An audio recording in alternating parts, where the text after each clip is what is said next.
Nested between the regions of Tibet and India and 500 miles along the Himalayas sits Nepal, a culturally rich and ancient country. Nepal is home to an estimated 20 million people and is well-traveled due to both commerce and tourism.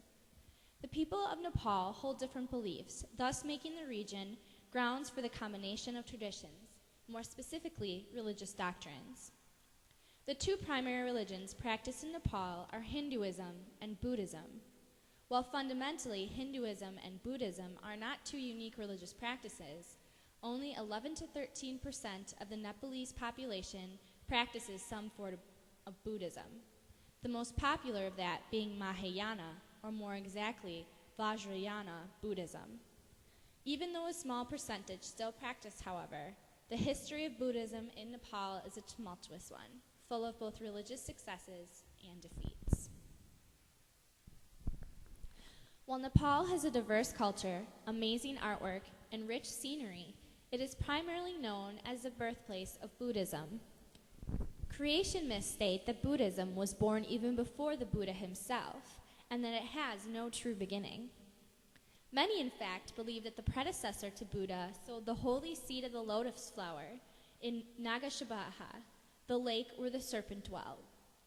This place is now the Kathmandu Valley, where Buddhism gets its roots. While the legends are enticing, it is difficult to find truth within them. Buddhism in Nepal speaks of this dilemma, stating, quote, "History in Nepal is difficult to separate from legend. Thus, most of our early knowledge of Buddhism and its history is clothed in a blanket of mythology. This is more or less true of the status of Buddhism in Nepal in the ancient times, most probably up to the 4th century AD. By the middle of the 4th century, Buddhism had become a living reality," end quote. Though the myths of the region live on, the fact that the Buddha himself was born in Nepal lies highly undisputed. Siddhartha Gautama Buddha was born in Lumbini in southern Nepal in 563 BCE. Legend says that his mother, Maya Devi, bathed and gave the Buddha his first purification bath to the south of the city. It is then said that, quote, "the newborn took 7 steps to symbolize his role as universal monarch," end quote. A large stone pillar was erected in Lumbini in 250 BCE by Emperor Asoka to honor the Buddha's birth. It detailed his life, and it contained sacred images of Maya Devi giving birth to Buddha. Other stupas and monasteries can be found in Lumbini, but have no known dates. The stupa of Swayambhunath was also erected in honor of the Buddha's birth. Swayambhunath, meaning self-created, self-existent Buddha, is the most powerful Buddhist shrine in the Himalayas. Due to Lumbini's sacred nature, it has ultimately become a hub of both ancient and modern Buddhism, providing not only great Buddhist art, but also offering itself as a great repository of Sanskrit literature. The early period in Buddhist culture begins shortly after the Buddha's birth. The Theravada, stemming directly from the teachings of Buddha himself, became the earliest form of Buddhist practice in Nepal. This doctrine saw the Buddha as mortal, worshipped no deities, and stated that humanity ultimately determined its own future. Quote, "The primary goal was extinction of self. It would be achieved by extinguishing desire, which bound one to rebirth and an eternal round of painful existence," end quote. This form of Buddhism was propagated and spread by the newly reformed Emperor Asoka, reaching far beyond the region of Nepal. Soon after, however, there seemed to be a decline in the practice of Buddhism, and Emperor Asoka convened the Second Council to determine Theravada Buddhism's future. With the need to further separate themselves from Brahmins and reform areas of the practice, Mahayana Buddhism was formed. The emergence of this doctrine saw an increase in new religious texts and the divinity of the Buddha. Unfortunately, this form of Buddhism is only said to have survived during this period due to its popularity among royalty. The 6th and 7th century in Nepal saw an emergence of Vajrayana Buddhism, a new set of doctrines stemming from the Mahayana Buddhism.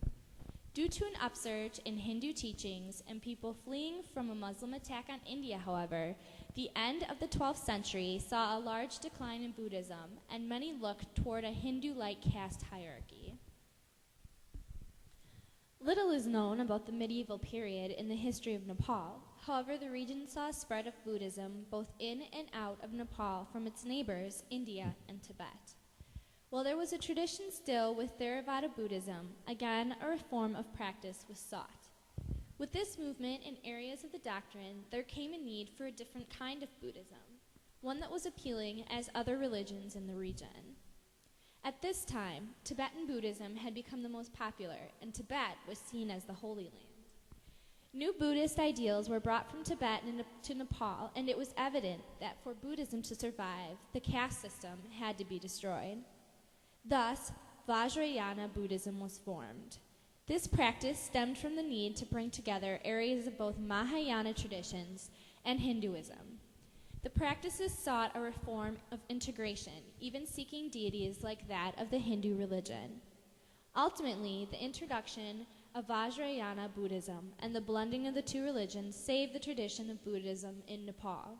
Without this, due to its decline in popularity, Buddhism would have been swept away by Brahmanism and religious synthesis.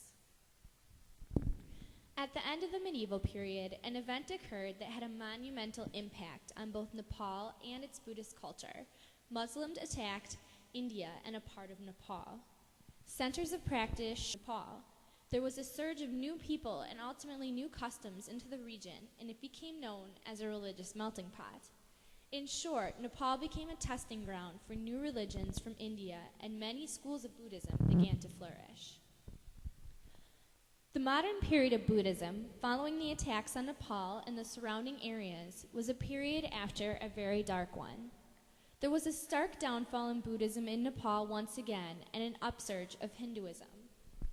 Buddhism in Nepal states, quote, "Though Buddhism was tolerated without apparent discrimination and Buddhist temples were revered and protected, Hinduism enjoyed a secure domination and ascendance through royal patronage. And throughout these centuries, the strength and vitality of the Buddhist faith in Kathmandu Valley appears to have undergone a steady decline." End quote. The introduction of the Shah dynasty shifted Nepalese views from cultural identification and ideals to politics and economy, and Buddhism began to be lost with this reform. With the change of government in the 1950s, religious freedom began to gain support. Tibetan refugees fled to Nepal and began to practice bringing back old traditions of Buddhism. While the most recent rulers of the area have been Hindu, the support for the Buddhist ideal still exists. Today, there are many forms of Buddhism still prevalent in Nepal. Theravada and Mahayana, for example, still exist. The Kathmandu Valley, where Buddhism is said to get its roots, still remains an area rich in Buddhist culture. Over the years, monasteries, stupas, and other religious statues have remained untouched by everything but time, and Kathmandu serves as a museum of Nepalese history. Lumbini, the birthplace of Buddha, is also still revered. It is held as a sacred site, and many religious people visit it yearly. While the history of Nepal and its religious practices is a complicated and lengthy one, given hardly any justice in this brief account, it was in a broad sense simply one of rise and decline. It has forever competed with other religious doctrines, mainly Hinduism, and though widely still respected, has failed to maintain its following. As unfortunate as this is, however, Nepal is home to an abundance of historical gems that, if researched and studied more, may open up new doors not only to the history of Buddhism in Nepal, but also a rebirth of the practice itself.